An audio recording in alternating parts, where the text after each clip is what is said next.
Mais uma vez, boa noite, seja bem-vindo, que a graça e a paz do nosso Senhor e Salvador Jesus Cristo seja sobre nós, nossas casas, nossas vidas, seja sobre a nossa terra, seja sobre o mundo nesse instante.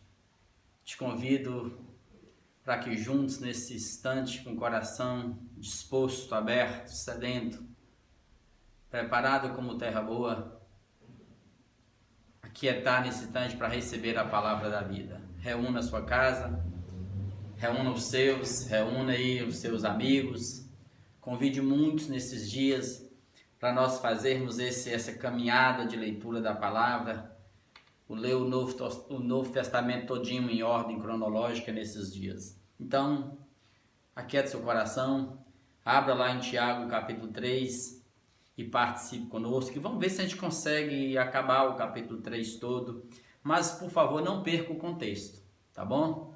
Então vamos lá então. Tiago capítulo 3, ele diz assim: meus irmãos, não vos torneis muitos de vós mestres, sabendo que havemos de receber maior juízo. Não fique querendo no meio da comunidade. Ele está escrevendo para a igreja que está iniciando, reunindo nas casas, em ambientes que se abriam para acolher o evangelho. E aí começam a nascer as disputas. Então fique atento para isso aqui. O porquê que ele vai falar sobre a língua. Aí, ó, muitos de vós, querendo ser mestres, querendo ensinar, querendo ser um professor da palavra de Jesus para as pessoas. Por favor, você que está pretendendo fazer isso, calma. Será que você não percebe que nós somos julgados pela palavra?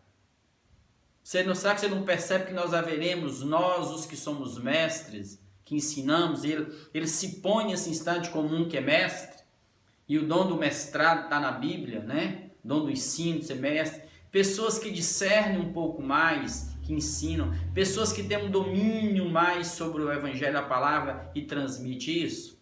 Mas ao mesmo tempo que eu tenho esse dom, eu carrego mais responsabilidade. Ou seja, haveremos de receber maior juízo. Porque todos tropeçamos em muitas coisas. Sim. Os que falam demais tropeçam no falar. Engenheiros tropeçam em muitas obras erradas que fazem. A gente tropeça em muitas coisas. Mas se alguém não tropeça no falar, se alguém sabe se conter, sabe ouvir, sabe o momento certo, sabe guardar as coisas corretas no coração e tirá-las dali na hora certa, para transmitir no momento certo, na medida certa, para o público certo, esse que não tropeça no falar, ele é capaz, ele é perfeito varão, capaz de refrear também todo o corpo. Ou seja, ele é capaz de dominar todas as outras partes do corpo, todas as dimensões do ser. Então não fica no contexto religioso, de grupo, de igreja, tentando ocupar o lugar que você não foi chamado para estar. E aí nós vamos falar por quê. Por isso que todo pai, todo professor, todo pastor, todo psicólogo, todo líder, todo mundo que carrega uma autoridade sobre o outro, ele também carrega muita responsabilidade no que ele diz para esse outro. Vamos lá para vocês verem. Ora, se pomos freios na boca dos cavalos para nos obedecerem, também lhes dirigimos o corpo inteiro. É óbvio, coloco um cabresto nele, eu levo para onde eu quiser. Observai igualmente os navios, que sendo tão grandes e batidos de rijos ventos, por um pequeníssimo leme, são dirigidos para onde queira o impulso do timoneiro. Assim também a língua, pequeno órgão, se gaba de grandes coisas. Vede como uma fagulha põe em brasas tão grande selva. Então observe que é um órgão pequeno, pequeniníssimo, está aqui no corpo, tá certo? Faz parte do seu, é um órgão, mas ele se sente independente. E ele põe em risco todo o seu corpo. E a figura de linguagem que ele usa aqui é um navio. Uma imensidão do navio no mar, mas dirigido por um pequeníssimo leme. Olha que grandes destruições, grandes coisas acontecem com pequenas coisas. A língua está nesse sentido, o falar está nesse sentido. Então eu preciso ser comedido no falar. Eu preciso aprender a falar. Aí, a língua, assim também a língua, pequeno órgão, se gaba de grandes coisas. E olha que grandes coisas que essa língua já produziu na face da terra. Olha quantas traições, olha quantas guerras surgiram de falas, de levar e trazer, de falar demais. Vede como uma fagulha põe em brasas tão grande céu, uma faísca, florestas inteiras, bosques inteiros. Então, Tiago está pedindo para nós no contexto, para a gente entender que a sabedoria que o sábio tem, às vezes é transmitida no silêncio. Não precisa falar-se muito, não. O sábio sabe a hora de levantar a voz e falar. Então, cuidado, porque você pode estar matando o seu filho com suas palavras, nós podemos estar destruindo os sonhos dos nossos alunos, nós podemos estar matando os nossos pacientes nos nossos consultórios. Nós podemos estar destruindo nossos fiéis, ensinando para eles aquilo que eu não entendo. Me dizendo sábio na palavra e ensinando para os meus fiéis leis e leis, códigos de leis, que eu sei que eu aqui dentro não consigo carregar. Então, portanto, não queira fazer o papel de mestre sem ter esse chamado, sem ter esse dom. Ora, a língua é fogo, é mundo de iniquidade.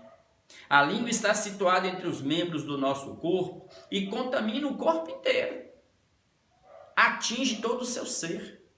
Quantas vezes você ficou sem dormir, tendo insônia, tendo problemas, porque falou algo indevido? Não controlou as emoções, não meditou, como Tiago disse anteriormente.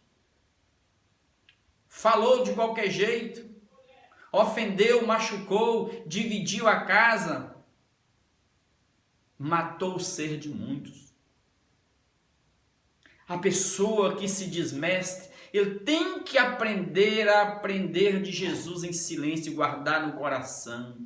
Controlar as emoções que vêm em nós, querendo falar, calma, pacifica o ser primeiro, para depois falar palavra por palavra bem medida. Porque uma vez que a palavra sai da sua boca, você não a consegue trazê-la de volta. Ela destrói o mundo inteiro. Ela arrebenta vidas, destrói vidas. Não, e diz mais o texto, ó. E diz o texto: e não só põe em chamas toda a carreira da existência humana, verso 6, como também é posta ela mesma em chamas pelo inferno. Sim, conduz para o abismo, mata vidas. Uma pessoa que não sabe controlar o falar, ele põe em risco a própria existência dele. Toda a carreira dele no chão da terra está exposta. Pois toda espécie de feras, de aves, de répteis, de seres marinhos se doma e tem sido domada pelo gênero humano. Nós conseguimos dominar os animais todos praticamente. A língua, porém, nenhum dos homens é capaz de domar. É mal incontido, carregado de veneno mortífero. Ou seja, ela está aqui faz parte do nosso corpo, mas a gente não consegue controlar. E ela põe em risco a nossa carreira. Lança vidas no abismo, nas trevas do inferno. Mata gente, destrói, leva para a sepultura.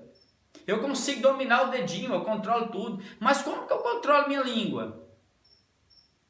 Eu preciso me submeter a Jesus, me submeter ao temor de Deus, à graça de Deus e beber de Deus. Com essa língua, observe, verso 9, bendizemos ao Senhor e Pai, também com ela amaldiçoamos os homens feitos à semelhança de Deus. Não é uma coisa louca? Não te parece louco? Você, ao mesmo tempo que abençoa, você amaldiçoa? É por isso que Jesus disse para todos: orai pelos que vos perseguem, abençoai os seus inimigos. Não deixe que de sua boca saia palavras de morte em direção à vida do outro que está debaixo da sua tutela, sobre a qual você carrega responsabilidade de ensinar, de guardar, de proteger. É por isso que muitos filhos estão abatidos até agora, porque o pai, a mãe, o professor, a professora, o profissional, que tem alguém debaixo da tutela dele, que tem o intuito de fazê-lo crescer na vida, se eu lanço palavras de morte em direção a ele, eu acachapo a vida dele, eu mato a existência dele, e eu derrubo a autoestima dele. E tem pessoas que não levantam tão cedo, até perceberem que elas têm que levantar, que elas não são aquilo que disseram ser, através de palavras. Nós temos que conter.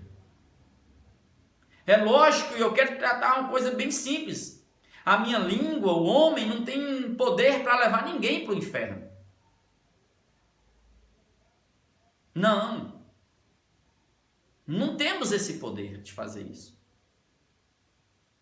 Mas as pessoas que estão debaixo da minha tutela, a quem eu devo cuidar, amar, tratar bem, zelar, se eu lanço palavras de morte, de maldição em relação a essa pessoa, eu estou diminuindo a existência dessa pessoa. Eu estou roubando e podando os sonhos dessa pessoa. Eu estou dizendo para essa pessoa que ela não tem condições de ser aquilo que ela pode ser. Então a língua carrega esse poder. É por isso que a gente tem que ter cuidado, o pai e a mãe. Se você diz para o seu filho, você é burro, isso não vai ser nada na vida não, esse menino vai dar trabalho demais, olha, se Deus o Palmão vai virar um bandido, aquilo entra, aquela palavra, esse torpedo que sai da sua língua, da sua boca, que vem carregada de energia e vai em direção àquela pessoa, mata aquela pessoa, amordaça a vida da pessoa, enclausura, lança numa caverna a pessoa. E muitos ficam deprimidos e não levantam, porque veio da boca de alguém que ela supunha que o amasse e que cuidasse dele. Antes, lançou palavra de morte. É aí que está o problema. Então eu tenho que ter esse cuidado de não amaldiçoar aqueles que foram criados à imagem e semelhança de Deus, como o Tiago está dizendo, conforme está registrado em Gênesis. De uma só boca procede bênção e maldição. Meus irmãos, não é conveniente que essas coisas sejam assim, não é, amados. Não é conveniente que a gente use a boca para amaldiçoar ninguém.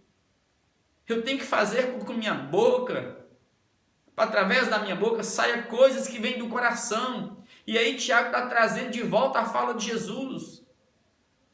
A boca fala é do que cheia o coração, do que transborda o coração. Portanto, meus queridos amados irmãos, vamos aprender a usar as nossas palavras. Porque se eu encho o meu coração do Evangelho de Jesus, desse tesouro que é a palavra, daqui eu retiro bons tesouros e lanço para fora. E abençoo vidas, eu não amaldiçoo. Se eu sei que eu tenho uma fonte, Jesus. Se eu sei que Jesus é essa palavra de vida. Então como é que eu vou tirar dentro de mim água amarga? Não pode ser assim, né? Não é conveniente que essas coisas sejam assim, amados. Acaso pode a fonte jorrar do mesmo lugar o que é doce e o que é amargo? Não. Se eu nasci para abençoar, se eu nasci para levar palavras doces, palavras, como diz o Salmo, palavras são como favos de mel. É saúde para o corpo, medicina para a alma. Então vamos aprender a controlar para que da minha boca não saia o que é amargo, saia o que é doce ao outro. Acaso, meus irmãos, pode a figueira produzir azeitonas ou a videira produzir figos? Tampouco a fonte de água salgada pode dar água doce. Então vamos fazer com que nossas vidas sejam frutíferas e cada árvore dê o seu próprio fruto na estação, na vida. Então, se eu não fui chamado para ser mestre, por que eu quero ocupar o lugar de outro? Roubar o trono do outro? Ficar no contexto religioso minando o outro? Falando mal do outro? Espalhando. Daqui a pouco, eu derrubei o outro. E no que eu vou para lá ocupar o lugar dele, eu mato todo mundo, porque eu não sou mestre. Eu tenho que entender o meu dom. E eu tenho que saber falar conforme Deus me deu o dom. Cada um conforme o chamado. Segundo a proporção da fé, distribuída a cada um pelo Espírito de Deus. É isso que ele está dizendo. Acaso, irmãos, pode? Não pode a figueira produzir. Não pode a figueira produzir uvas. Não tem como. A videira parreira produz uva. Então, quem dentre vós aí, irmãos, é sábio e inteligente? Tiago está fazendo a pergunta. Então, se você se julga sábio, inteligente, com condições de ensinar, de usar suas palavras, sua sabedoria com doçura, para produzir o fruto certo na vida, na pessoa certa, para pacificar um coração, para exortar alguém, para consolar alguém, para levantar alguém, para animar alguém, então faça. Mas se você não tem, fique quieto. Não divida, não semeie contendas, rachas, disputas.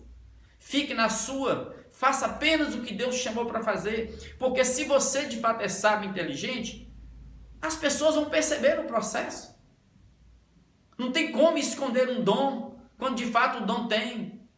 Aí, mostrem mansidão de sabedoria mediante condigno proceder às suas obras. Mostre no processo, na vida, cuidando, amando, exortando na medida certa, na hora certa, falando palavra por palavra. É assim que a gente demonstra.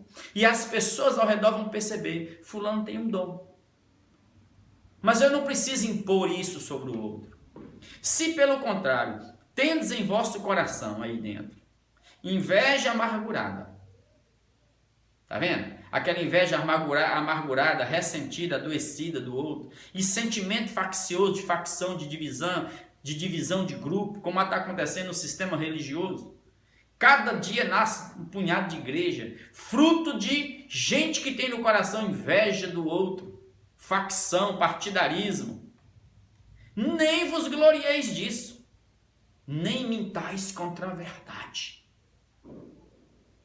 Porque dom é dom. Sua insensatez vai ser revelada. Sua loucura vai ser revelada como está sendo revelada. Tanta asneira que se fala em rede nacional, virtual, e está zombando do Evangelho de Jesus, da palavra de Jesus, porque pessoas estão tentando ser aquilo que eles não são. Esta não é a sabedoria que desce lá do alto, vem de Deus, não.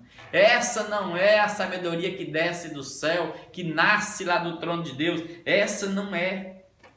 Essa que divide, que carrega inveja amargurada, ressentida, ódio, que sai conspirando como o outro nos bastidores, falando mal do outro, deturpando o outro, matando o outro, tentando minar o outro. Ah, não. Essa é terrena, é da carne, é animal, é do homem, é maligno, perverso, é demoníaca. Carrega os mesmos intentos de Satanás.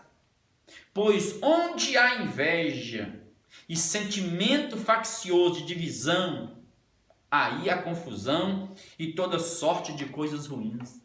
E vocês lembram de Paulo aos Coríntios 14:33?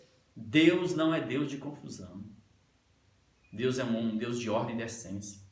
Você percebe que até na construção do universo, quando Deus criou tudo, Deus criou em ordem, decentemente. Então, se você está num ambiente que está tendo desordem, divisão, facção, ore e pede a Deus misericórdia, porque o canto é entranhado ali nos corações. Os desejos do maligno já estão instalados no coração. Aí a confusão. A sabedoria, amados, que vem lá do alto, ela é primeiramente pura. É pura. Carrega pureza. Ela não vem carregada de ódios, de mágoas, de inveja, de amarguras, de tentar tirar o outro do processo, matar o outro, sem pensar na casa do outro, na família do outro. Não. Depois de tudo, ela é pacífica. Sim. Carrega paz. Se carrega paz é porque tem justiça. Ela é indulgente, ela é tratável, é maleável, é úmida. ela está disposta a ser trabalhada por Deus, a ser confrontada, ela é plena de misericórdia e de bons frutos, ela é imparcial. Ou seja, ela está dentro do processo, mas ela é imparcial. Ela não trata um melhor que o outro, como ele disse no capítulo anterior. De chegar um rico e um pobre, e eu tratar o rico melhor que o pobre, ou tratar o pobre melhor que o rico. Eu não posso fazer isso. O mestre, o que ensina, ele carrega a sabedoria que vem de Deus, é assim, é sem fingimento, é sem hipocrisia, é sem essa religiosidade que tenta falar de Deus, que fala de Deus, que fala de Deus, que fala de Deus, mas no chão da vida, na existência, não manifesta Deus. Você chega nessas pessoas para buscar alguma coisa no momento de dor, não acha. É como nuvens impelidas pelo vento. Você olha, fala, ei, vai chover, coisa linda. Tira os olhos um pouco, você olha de novo, cadê? Passou-se. São fontes sem água, esses falsos mestres. Por isso que a gente tem que ter cuidado. E se você está nesse processo, volte para a simplicidade. Seja apenas quem Deus te chamou para ser. E o que é, ninguém destrói. Porque Deus te chamou para ser. Ora, grava isso aqui, ó. É em paz que se semeia o fruto da justiça. Justiça e paz, justiça e amor caminham juntos. O fruto do Espírito é o fruto do Espírito. Não tem que ser feito picadinho de lão. Eu tenho amor, mas eu não tenho alegria. Eu tenho alegria, mas eu não tenho misericórdia. Eu tenho misericórdia, mas eu não tenho domínio próprio. Eu não tenho mansidão. Não, controle-se. Se você não tem domínio próprio, controle-se. Aprenda a submeter o seu ser a Deus. E lembra que esse órgão pequenino, que parece independente do corpo, parece que ele não é controlado por nada, se ele pode ser controlado e submetido a Jesus, à palavra, ser pacificado. Ora, em paz que se semeia o fruto da justiça para os que promovem a paz. Esse capítulo 3 é tremendo e nos ensina muita coisa boa. E eu quero te convidar nesse instante. Você que um dia foi alvo de palavras de morte, de orações imprecatórias, se um dia alguém te diminuiu, te rejeitou, disse que você não tem poder, que você não pode isso, que você não pode aquilo, que você é um fraco, que você é um burro, quebra isso agora. Em nome de Jesus. Você vai dar um basta. Maldição nenhuma te acompanhará mais daqui para frente, porque você está tendo esse conhecimento, você foi criado por Deus, a imagem e semelhança por Deus, e você é importante no processo e Deus te chamou para abençoar. Então, essa maldição vai ser quebrada agora, para que a misericórdia de Deus prolongue na sua geração. E se você, pai, mestre, que tem autoridade, que amaldiçoa alguém, peça perdão a Deus, procure essa pessoa e fale com ela, e levante esse que está amarrado, entre aspas, amaldiçoado, sem conseguir produzir os frutos na vida. Esse é o momento de nós quebrarmos. A maldição vai até a terceira e quarta geração. Porque a partir do momento que você tem consciência, você levanta, bate o pé e fala, está quebrado aqui agora, em nome de Jesus. Mas a misericórdia de Deus agora vai ser na sua vida para sempre, em toda a sua geração. Então abençoa seus filhos, abençoa seus alunos, abençoa os seus fiéis e deixe-os em paz para eles seguirem a vida e não os amaldiçoe. E não queira controlar ninguém. O sábio não domina e não controla ninguém. Todos são livres em Deus para servir a Deus. Vamos orar nesse instante. Pai, cura-nos nesse instante. Se algum de nós fomos alvos de línguas maléficas, malignas, perversas, que veio nos amaldiçoando, diminuindo, derramando sobre nós ódios, mágoas, e Deus ia acachapando os nossos sonhos, destruindo nossas percepções. Oh Deus, que seja tudo quebrado agora em nome de Jesus. Que o Senhor levante esse que ao longo dos anos ficou abatido, diminuído, com autoestima baixa. Oh Deus, olhando, Pai, para a existência, sem forças para levantar e produzir e crescer e levantar. Oh Deus, eu te peço agora pelo Teu Espírito, visita-o, toma-o nos braços. Traz a consciência dele, o dom do Senhor para ele, o chamado do Senhor para ele, Pai. Deus, e catapulta essa pessoa, ó Deus, para seguir no Evangelho, para vencer em Cristo Jesus no poder do Teu Espírito. Abençoe nossas casas, que pais e mães, que autoridades, Pai, saibam daqui para frente falar comedidamente, de acordo com os oráculos do Senhor, conforme a palavra da vida do Evangelho em nós implantado, porque o Senhor nos regenerou, foi para frutificarmos conforme os dons que o Senhor nos deu. Então não nos deixe querer ser, Pai, além daquilo que o Senhor nos chamou para ser. Muito obrigado por esse encontro, por essa palavra, por esse momento de oração. Obrigado pelo milagre derramado na vida de cada um nesse instante, onde estiver cada um. É assim que nós oramos gratos por esse momento. E te agradecemos também, Pai, por tantos irmãos que estão lendo a Bíblia conosco. Abençoe-nos neste canal. Abençoe cada irmãozinho que está ali inscrito, Pai. Fortaleça cada um.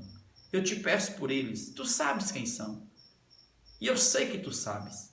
E o meu coração descansa, porque o Senhor há de levantar um grande exército de pessoas lendo e praticando a tua palavra. Nós oramos em nome de Jesus. Amém, amém e amém.